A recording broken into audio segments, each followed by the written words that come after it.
Padme Hum. Om Mani Padme Hum. Om Mani Padme Hum. Om Mani Padme Hum. Hi everybody. This is Lopan Yudrin, and I'm talking to you from our little center, Ngakchang Gatsel in Oakland, California. Today we find ourselves on the precipice of a great epidemic. For some, it's been going on for quite a while. For us here in the United States, where I come from, it's really uncertain how it's going to affect us.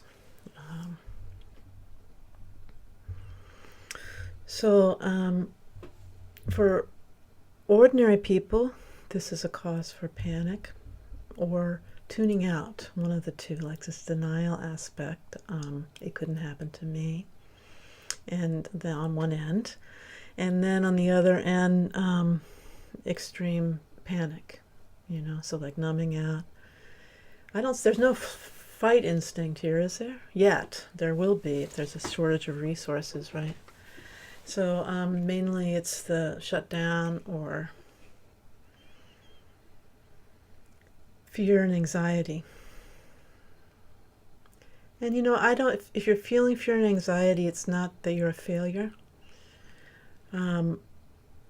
There's certain things that kind of push our buttons. As unenlightened beings, we have karma, our habitual patterns, based on previous lives. And if you share our belief system as Buddhists, there's karmic imprints from countless lives in the back, and experiences we've had, and then also in the lives, early childhood training that Western psychology has shed so much light on, right? That make us, certain things freak us out or not. I, for example, I'm calm right now.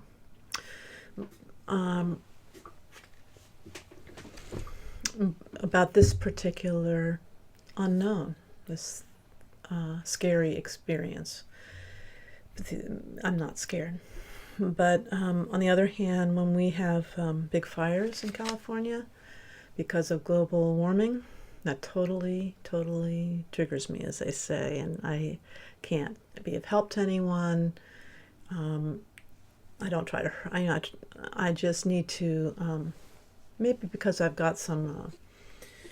I tend to get a little asthma when it kicks in, so there's that reaction of I've got to get out of here.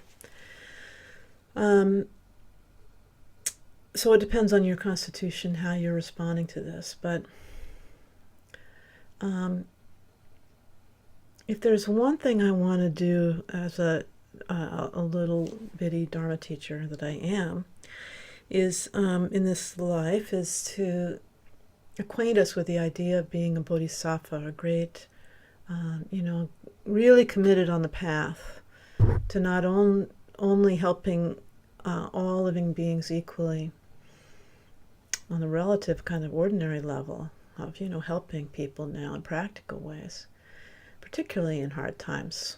When people have no meditation practice, their minds are a mess. And there's a lot of ways we can help as people who may have developed some capacity for equanimity and calm. But also to ultimately make a high aspiration, we're really going to enter a state of total awakening, Buddhahood, and then, but yeah, and then help all sentient beings, all living beings come to that same place. So at this precipice, see, I'm touching my face, we all are, right? We're trying to learn how not to. I want to introduce some practices for the benefit of others and for the benefit of broadening our awakening at this time, using the fear that we have or the numbness we have to really wake up. So first of all, let's settle down. And, I would love feedback I'm not always looking at the comments all the time because they're in a different time. They're like behind me in time. Gosh, I even lost the screen. It's gone. where I see your comments and so forth, but I will at some point this evening look at your comments. But and also definitely afterwards, even for you people who are looking or listening after the fact, which is there are a lot of people that are doing that. I want you to let me know whether actually meditating in these sessions on YouTube, whether that this is a format in which you can actually meditate and meditate along with me. Because there's not really any point in me having these gaps and going on for a whole hour if you're not able to settle in and do the practice, and it's just like an interruption in your taking in information to have these gaps in our relating to each other. But it's natural for me because I'm a practice-oriented person, and we have to bring ideally the concepts of Buddhism and bring them into our heart, and the way that we do that is with integration practices, even in very short sessions. Of course, I meditate in longer sessions now a lot of the time. Maybe not if, when I'm running from the fires and the smoke in the Bay Area, in that kind of situation where I'm frightened and I'm driving to Nevada. Actually, I did have some really kind of, in that car when I did that one year before last, I did have this kind of spiritual experience. Nothing dramatic, but in general, we're not. We're only able to practice in short sessions when we're in a scary situation, and we have to do things also. And for some of us, our whole lives are scary situations. So anyway, let's settle. Let's see how this works, and let me know. If it's worth it to you, if it helps you to have meditation sessions in the talks. But for now, let's do meditation focusing on the breath. Or if that doesn't work for you as well as an object, you can use an object in front of you, like down and out, arm's length or so, and just bring your attention back to that object. So then this way we're going to kind of purify ourselves from the contamination of all our endless conceptual thoughts during our workday, and become really present in this moment, so we can contemplate the situation fresh. So here you go. If you haven't done meditation before, very briefly, you bring your attention.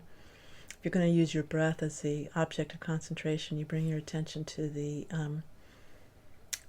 sensation of the air going out of your mouth. There are a lot of systems, but this is one way. And as it goes out, you are focusing on it with your mind. And then your mind will wander eventually. You keep focusing into the next out-breath, the next out-breath.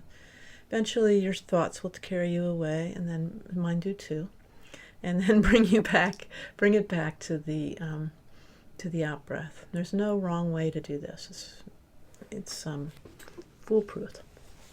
Even if you space out the whole time, it's okay. It's part of the learning process, training process.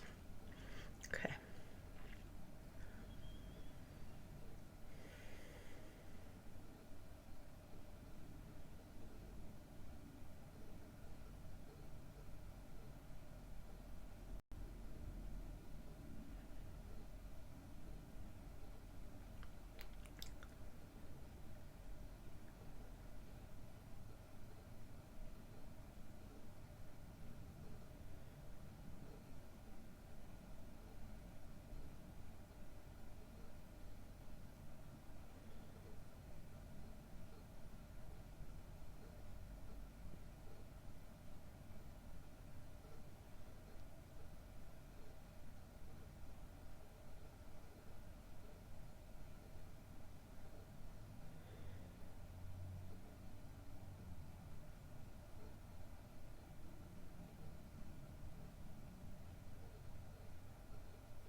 So there at the end of that little segment, I felt my shoulders naturally come down from up around my shoulders a little bit.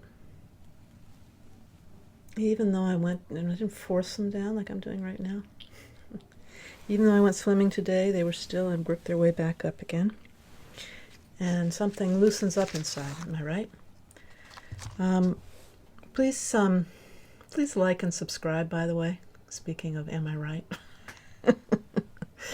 Thank you. And, epidemic diseases were no strangers to Buddha's time, right? Not at all.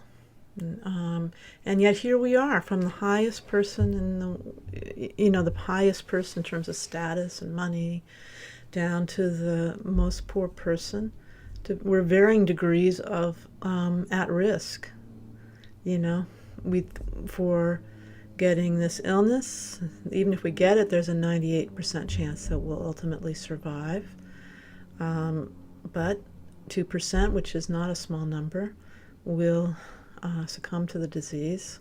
Whether you think that whether you're a movie star or a regular person like you, and like probably you are, unless you're a movie star, a big politician, none of them will be. I'm sure they're hosing things down at the White House right now, but there's no treatment for this illness other than rehydration, hospitalization, that is proven. There's lots of speculation. I'm a retired nurse practitioner and an alternative medicine provider, retired alternative medicine provider. I was a family nurse practitioner. I did classical homeopathy and a few other things when I was in my working life. So, touch my face, see? Then, I've seen lots of surefire treatments from the alternative medicine community fail, and some succeed. But in this case, nobody knows what's going to work. And in terms of traditional, like Tibetan medicine and Tibetan Buddhism, which is the tradition I come out of, Buddhism integrated some of the indigenous beliefs of Tibet and reframed them in terms of Dharma. And this kind of disease is caused by disruption to our natural environment, forests in particular. So it's kind of we've pissed off the elemental spirits and various kinds of local deities, local entities, and this kind of epidemic disease arises from that. Classically, as I understand it. You can believe that or not believe it. I don't know, one way or another. As I've come to be a more mature Dharma practitioner and person and human being, I've become willing to say I don't know. Like tomorrow is the big election in California. It's really the only place we have any power as Californians because of the current right now, and is to select the Democratic candidate. And no one knows who's going to win the election tomorrow. Nobody knows who is going to win the election in the fall. It's all kind of random and unknowable. And we try to get control over things by speculating and then developing a lot of beliefs about the world. But you can't say you know. So, remember last week we practiced the Tonglen, ascending and taking practice. For the last week's topic was loss, and we had a guest speaker, Julie Rogers, and her approach was more like sending positive energy to someone else. I hadn't actually heard the Tonglen expressed in that way before. Exactly. There's lots of different ways of doing it. And then my approach is kind of focused on using it as a tool for expanding my own capability for compassion. See? face touching, universally. And so Tonglen is really one of the main practices for working with a situation of great suffering like this. Many of the people who would watch this kind of webcast are very sympathetic people. So you're thinking about the suffering of others. And this is one of the main ways that Americans have entered the Dharma and become serious practitioners. The most common way was being influenced by great Dharma teachers. And the most common way was being influenced by the older generation like me and the people 10 years older than me, being influenced by books. The second most common is being influenced by great teachers. But the third most common is being influenced by witnessing suffering. So here we are, if we really bear witness to this suffering of the people who are ill with this disease, the suffering of people who are dying or have died from this disease, and then the suffering of the people who are scared and isolated.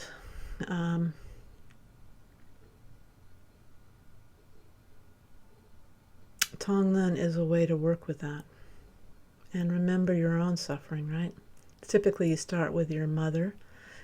Well, that's in Maitri practice or Metta practice, but same could be true for Tonglen. You tend to start with a small group, like having, thinking about your dearest people and yourself, and then move out to like your neighborhood and out beyond that. So all sentient beings are included in your compassion. Tonglen, you breathe in the dark, claustrophobic, goopy, oily, black suffering, dense suffering, heavy suffering of sentient beings. And then you breathe out. As you breathe out, it's opening into crystalline, beautiful, like today we had a beautiful blue sky day. Beautiful day here in Oakland. But maybe you're in a snowy environment right now and you got to open up into the vastness of space that way. So let's do that a little bit. Breathing in, we breathe in suffering. Breathing out, we breathe out spaciousness, and we gradually expand our concern. Or you can concentrate on somebody, some situation in particular that seems like, the worst situation would be somebody's really, really sick, isolated, don't have any way to get help, and they're dying of coronavirus. If you can't handle that, then you can just say Om Mani Padme Hum and not have an object of your meditation. Just extend it universally. I'm not naturally all that sympathetic myself, so it's not for me. I'd say I'm medium on that scale, so it's not that hard for me to bring in that pain and breathe it out. So let's go.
Okay?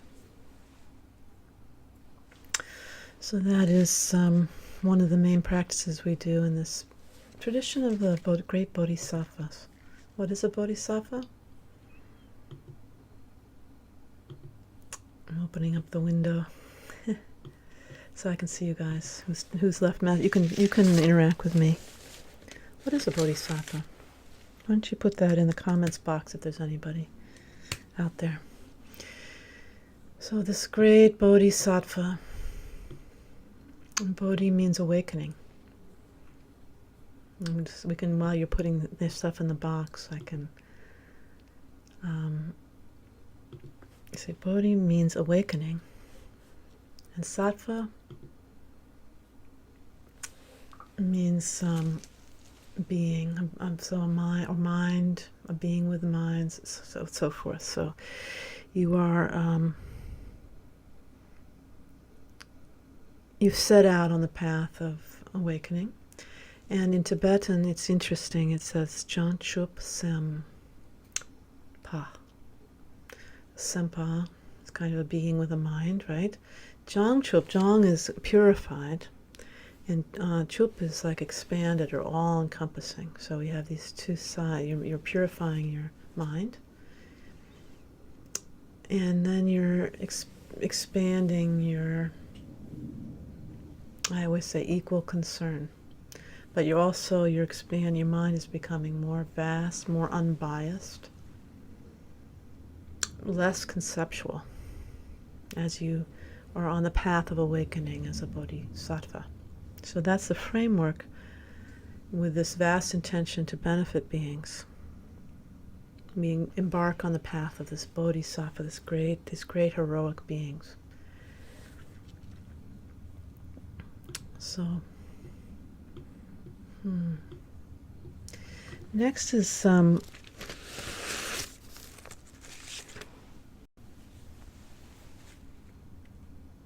how to integrate the idea of impermanence. Impermanence is one of the four most important principles in Buddhism.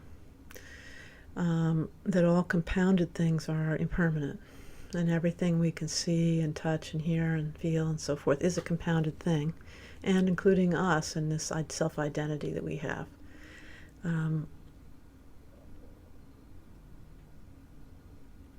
Compounded means it's if you try to find the classic thing is you pick up an object, a screwdriver in this case, often it's an orange, and you say, well, where is the screwdriver? Is the handle the screwdriver? No, the handle isn't a screwdriver. Is the metal the screwdriver? This thing here? No. Is it the atoms in the handle of this plastic screwdriver? Is that where the isness, the existence of this screwdriver is? How did I get off on this topic? But anyway, you can never find the there, as Gertrude Stein said. Maybe I should put a sign out in front of the house that says, there is no there, because it was about Oakland that she said that, but there is no there, or here. And what is this? So, coronavirus is sweeping across the world. We have absolutely no control over it. There's a minuscule chance we might, as Americans, we might die from it. And this is one of the main practices of Buddhism. It sounds really morbid and gloomy, but I have to say, the Buddha's, when I remember the moment that I got impermanence and changeability, that things were just going to go on changing and nothing was ever going to be completely satisfactory in a lasting way. I remember the room I was in. It was like when Kennedy was shot, right? They say that about, I was too young to, I have a little memory of his funeral on the, it's really an apropos example, actually. I have a little memory of his funeral on the TV. Not understanding probably fully what it was, but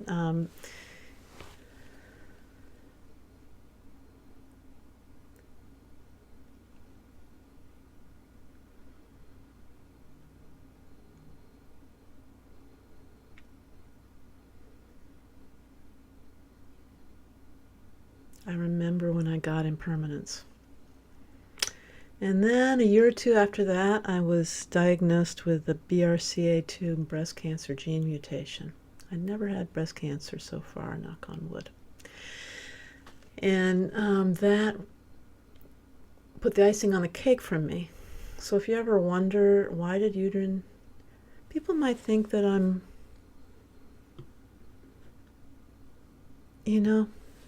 I don't like to snuggle, or I don't like to go to parties, or go out to concerts, or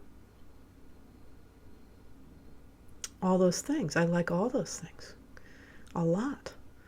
But when I really got impermanence, and I really got my own impermanence by finding out that I was at high risk for getting breast cancer and dying, which I haven't done, I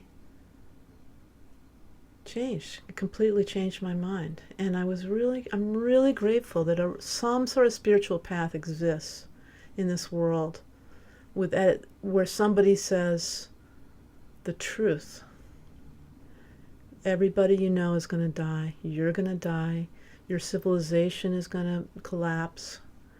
The world is going to eventually be destroyed. Actually, we know now it's going to be swallowed by the sun. The sun's going to go into a red giant. And then eventually, in a few billion years, the earth will be swallowed by the sun. So this is all temporary. And I had very idealistic views of a utopian future. And when I let that go, I was so much... First step on the path to not being depressed is to not have ridiculous expectations. And Buddha helped me with that. This very simple, and this path of understanding impermanence, that we could die at any moment, and we've already been through over the last few weeks, the whole anything. So can anybody else. Is a complete path, the Buddha said. Let me see if I can find his quote. Every time we say the Buddha said, these words were written down hundreds of years after he passed into nirvana. What a wonderful quote.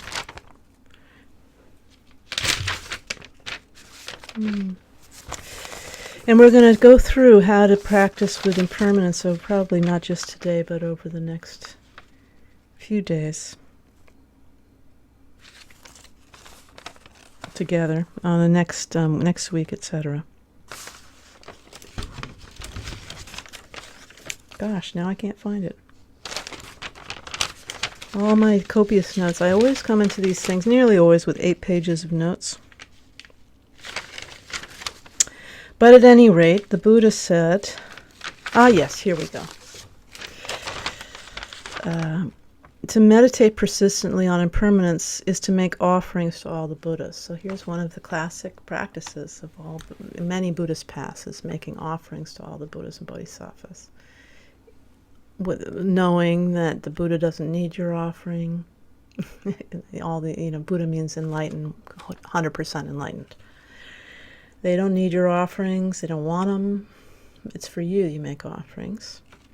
And etc., etc. We can go into that. Really getting impermanence is the same as making offerings to all the Buddhas and Bodhisattvas. To meditate persistently on impermanence is to be rescued from suffering by the Buddha. And you can see this like in a simple sense, like I just told you. When I really got impermanence, my suffering and depression lightened up like 1,000%. It's not supposed to be. It may be supposed to be in my mind, but life is never going to be okay. 100% okay. There'll be, there'll be great times, there'll be bad times, and then you'll die. So, suffering is inherent. The suffering of change is inherent. And epidemics is one thing that is inherent to being a sentient being on planet Earth. Buddha also said to meditate persistently on impermanence is to be guided by all the Buddhas. So all the Buddhas here, in the outer sense, you can have a feeling that you have lots of enlightened beings, invisible enlightened beings guiding you. Once you take refuge and decide to be a Buddhist, if you can do that, and I'm not pushing refuge on anybody, but if you have, this is the gateway of entry into formal Buddhist practice, then they will guide you. But they, the outer inner thing, there's also your own wisdom mind is inside, and you can access the wisdom of all the Buddhas, different than those great old yogis of Tibet or China or India or whatever. You have the same Buddha nature. And once you completely unveil that, you're the same as them. You're not them. It's not merging into one big oneness, but you've discovered that wisdom. So you will be guided by enlightenment when you really integrate the awareness of impermanence and the possibility of death at any moment into your mind stream. He also said to meditate persistently on impermanence is to make offerings, is to be blessed by all the Buddhas. So blessings arise. Wisdom arises. Right? So the practice goes like this. If you want to take this, we've already done some practices, but if you want to take it next level stuff and really, become a real Buddhist, and this is where a lot of people change the channel. You meditate on death all the time in every moment. And when you're sitting down like here, you say to yourself, or you're walking around, or you're standing still, you say to yourself, this is my last act in the world. So let's do that. Let's just sit here and say, this is my last act in the world. Say that with me, please. This is my last act in the world. Really, really take it seriously. I'm about to go. Watching this video is the last thing I'm going to do. What comes up for you? It really tells you what you have to work with in your practice. What comes up from me? For me, it comes up like, oh, I'm leaving my brother without I don't know where the will is. Gotta refresh that will, and he's gotten my oral instructions on what to do if, this and that. But my brother's older. I feel a little bad about that, so I need to resolve that feeling. Maybe talk to my brother more about it, because I don't have anybody else to do it for me. Clean this house out, close things up. I've tried to get rid of as much as I can, but new things keep coming into the house, like this new computer to webcast with, a new light, new microphone stand today. So I need to work with those things and lessen my footprint for me, because that would be the thing that would be distracting me from really being present with a moment of my bodhicitta intention to be a benefit for everyone, to focus on my practice. Every Buddhist tradition has its own practice for the moment of death. I'd be thinking,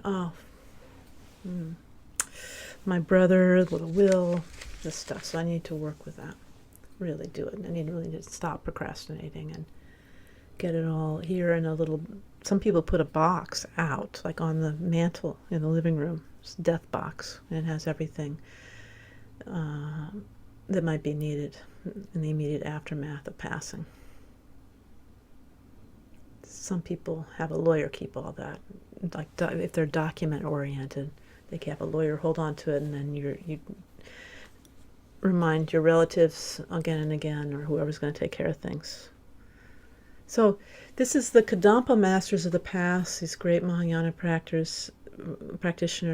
When they went to bed at night, they would take their bowl and put it upside down. And in the Tibetan culture, that's what they do for dead people. So they just assumed they weren't going to wake up in the morning.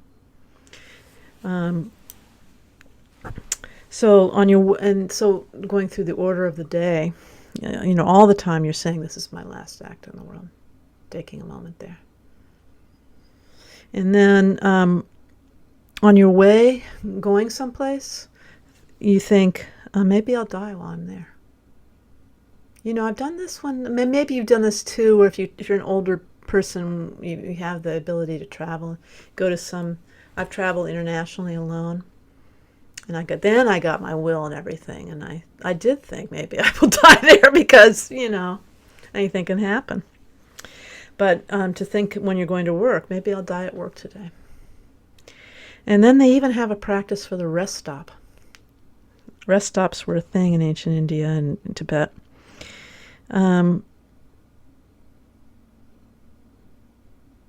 You pull into the rest stop and you say, maybe I'll die right here.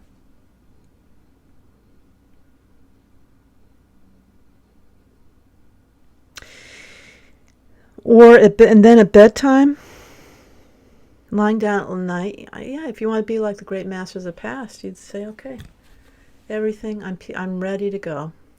And I know what my practice is when I die. And maybe, you don't make the intention to die. We all want, it's good to go on living.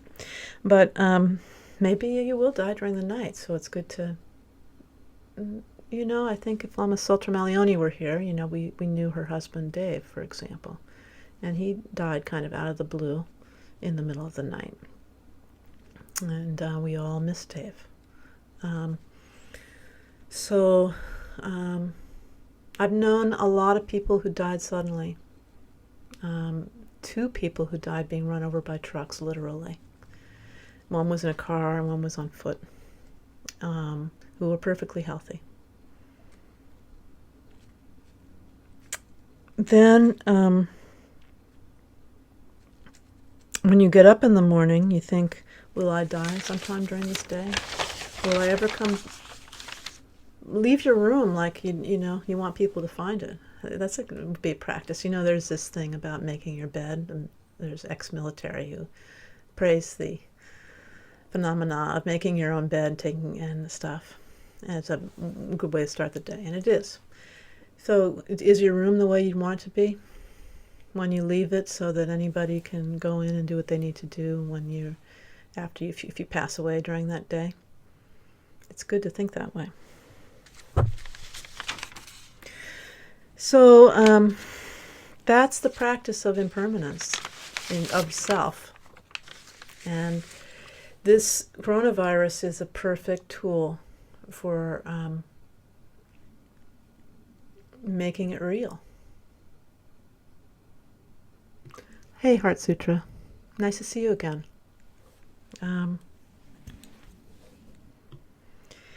So I've been reading Patrul Rinpoche's Words of My Perfect Teacher this week. And again, it's really, the impermanence section is really good.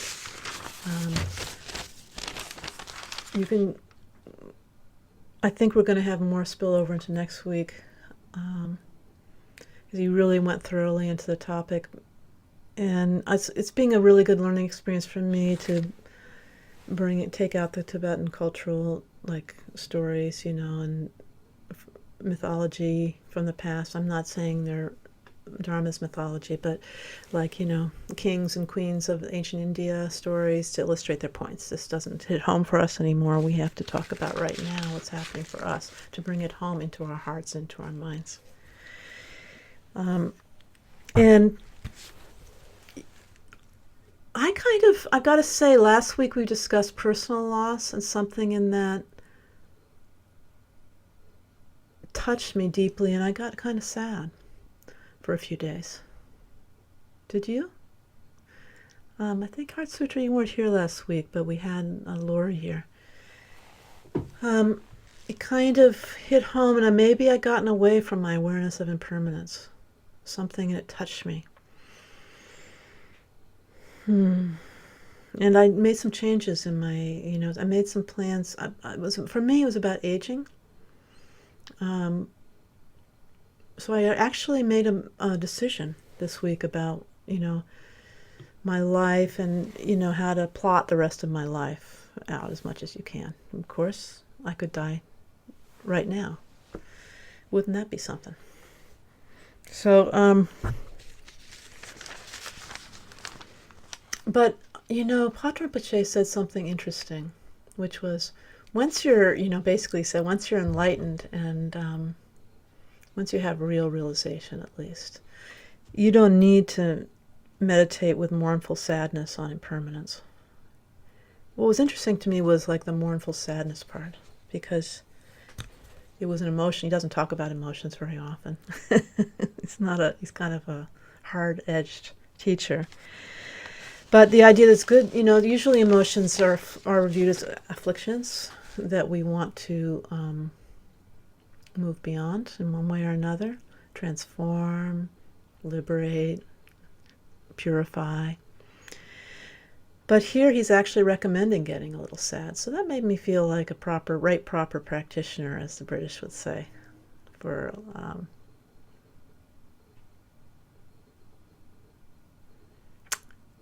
those couple of days where I kind of sunk down.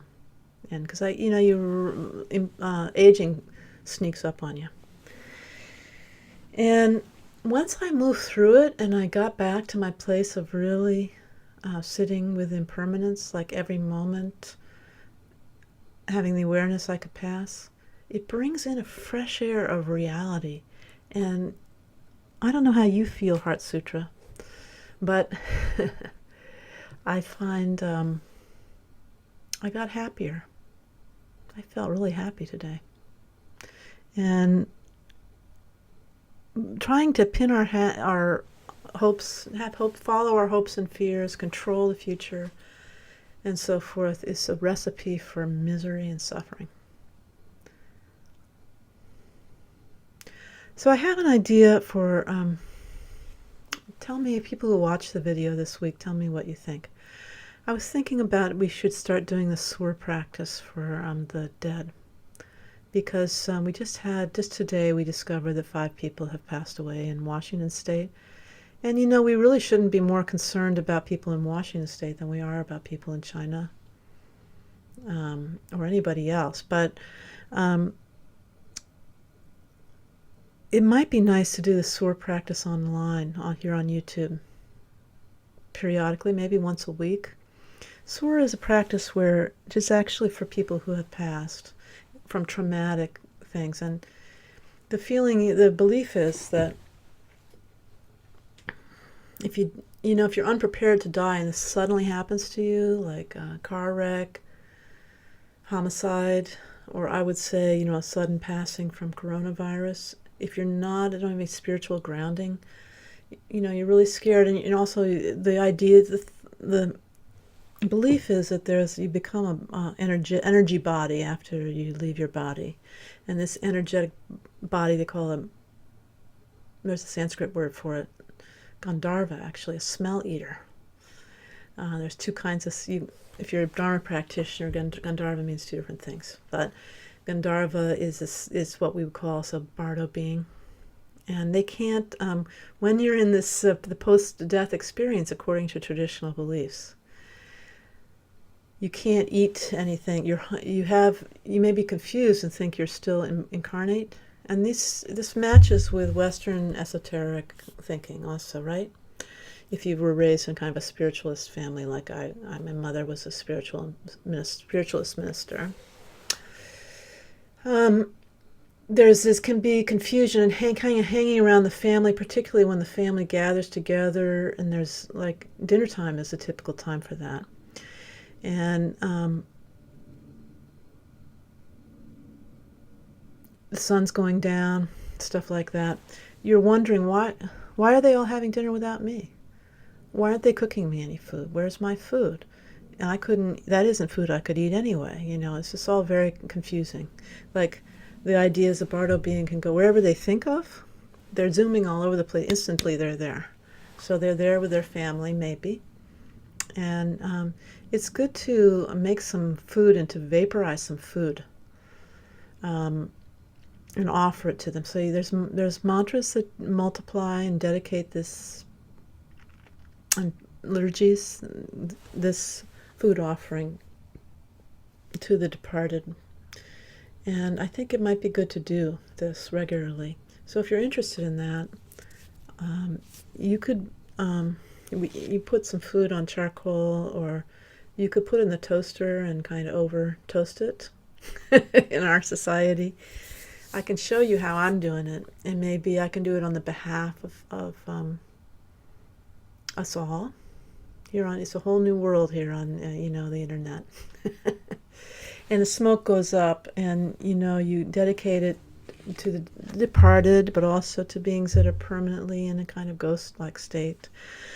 And of course, you're always making offerings to the enlightened beings, the protectors, and all sentient beings, and then the most troubled and your most difficult lower life forms, harm-causing entities, and so forth. All we extend our generosity, to every kind of being, whether we like them or not. So I'd like feedback on that, whether it would be a good thing to do. It takes about 15 minutes to a half an hour, and I have a short liturgy I could put up here in English. It's repeated over and over again, so the whole thing, recitation, it's a few paragraphs, English, and then a mantra or two. So things we can do to be more aware of impermanence in our modern internet world, since we're on that topic, is there's an app. There's an app for that. WeCroak. You can download an app, and they send you reminders of death 5 times a day. That's a practice in some Buddhist tradition, and some people in New York put that together. So you can download that from the App Store. You can look at the abandoned porn subreddit on reddit.com, and they'll show you all these properties that are being reclaimed by nature. There was like somebody's palatial home. Of course, there's videos on YouTube about Chernobyl and the way it's become kind of like a nature sanctuary in an odd kind of way, because humans can't go in there anymore and work there for very long. And also, I've discovered the process of being friends with people who are going to pass away. I know they are online. Is really interesting. You could go on Twitter to Athlete on Chemo.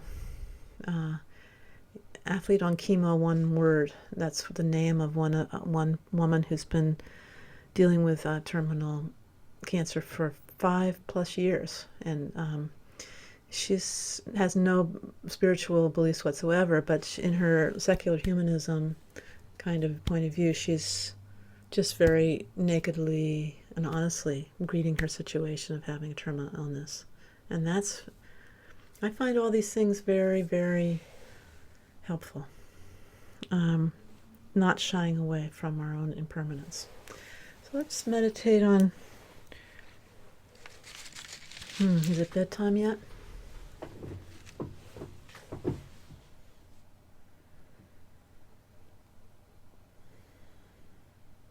Let's meditate that tonight while we're sleeping, we're going to pass away. We might pass away. And how do you want to we're going to give more leeway to you than many of the Buddhist teachers do. You have a few hours to prepare, maybe. You can contemplate. Meditate is a word that's generally used for this focused, focusing on an object, some kind, visualized or physical. But contemplating is used for really, saying to yourself, I might die tonight while I'm sleeping. So let's do that for a minute. I die tonight when I'm sleeping. I think I might. I think I might die before I wake up.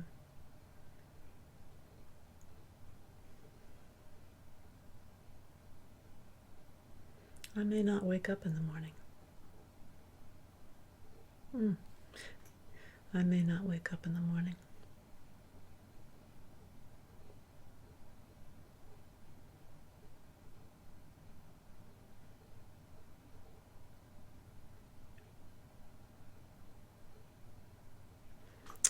So just like that, for like 30 seconds you can do even.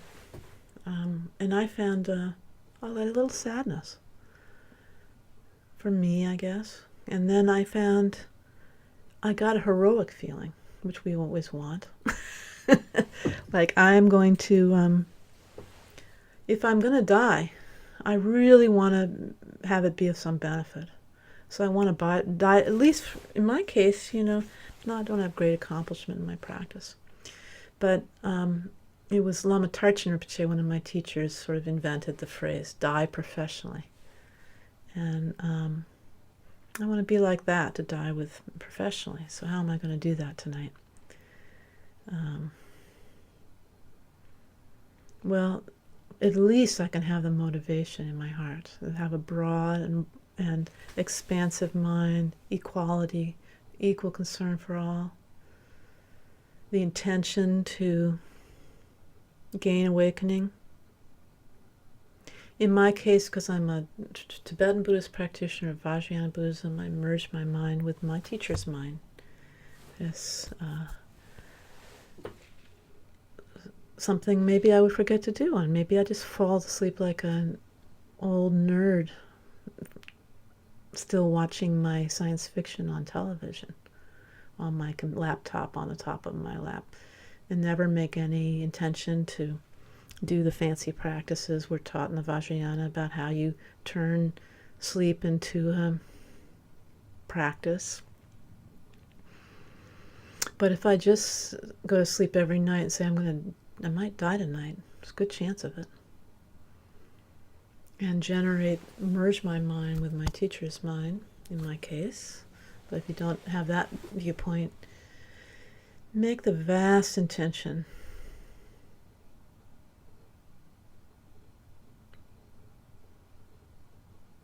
to become like a spiritual hero and really helps everyone.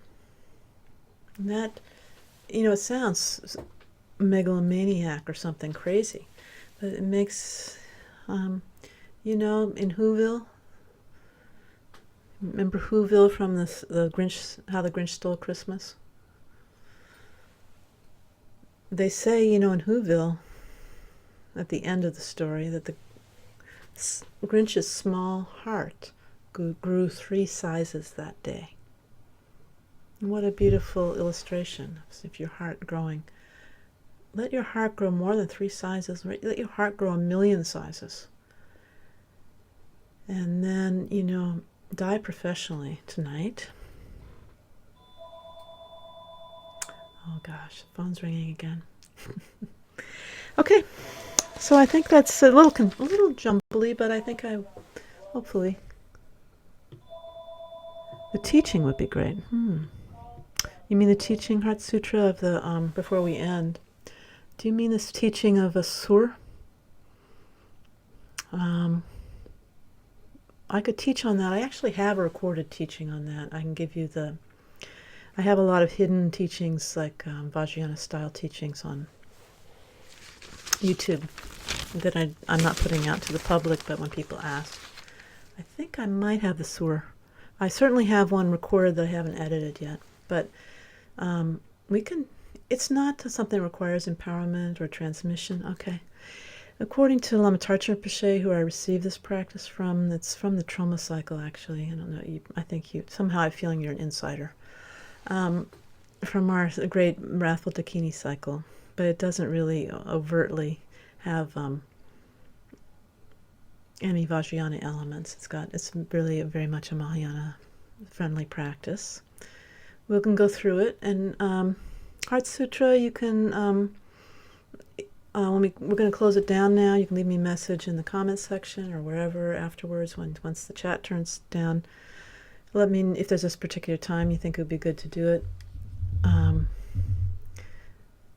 I think not only to teach it, but to actually, try to do it. If I'm going to teach it, then it might be, it takes me about 2 hours to teach it, really. But I can whittle it down to a shorter period. Well, I'll think about it. But by seeing it, then you'll that's good enough. We get too complicated sometimes. These practices like surah, they're people's practices. They don't require you to be enlightened. They were done by Tibetan families, and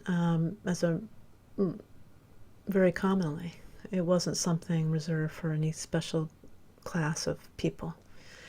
And so I think everybody should know how to do the surah, actually. Every Dharma, it can augment even I won't say even but a Mahayana practice where you'd haven't, it's a ritual, it's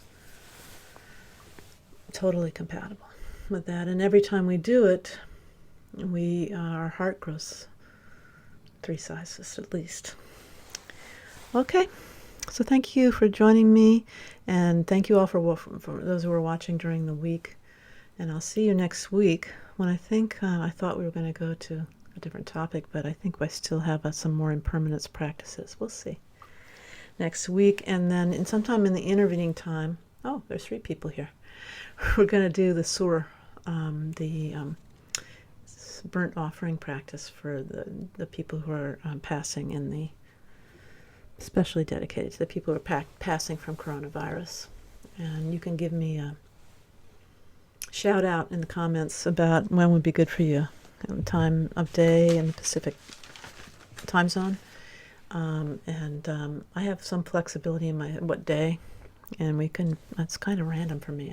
My days are flexible, so we can do that. Okay, take care. Good night. Good. Thank you for your comments, Heart Sutra. Bye now.